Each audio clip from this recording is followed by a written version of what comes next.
ساکن اور تنوین کے کتنے قاعدے ہیں؟ نون ساکن اور تنوین کے 4 قاعدے ہیں۔ کون کون سے؟ اظہار، اخفا، ادغام، اقلاب۔ اظہار کا قاعدہ سنائیے۔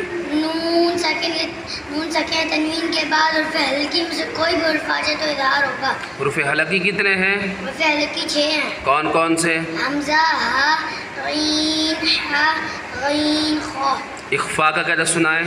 نون ساکن تنوین کے بعد حرف اخفا میں سے کوئی حرف آ جائے تو اخفا ہوگا، یعنی نون ساکن اور تنوین میں غنہ کریں گے۔ حروف اخفا کتنے اور کون کون سے ہیں؟ حرف اخفا 15 ہیں اور وہ یہ ہیں: تا، تا، جیم، دال، ذال، زا، سین، شین، صاد، ضاد، طا، ظا، فا، قاف، کاف۔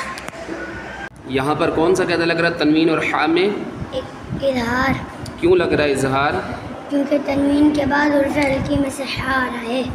یہاں پر کون سا قاعدہ لگ رہا ہے تنوین اور شین میں؟ اخفا، اخفا کیوں ہو رہا ہے؟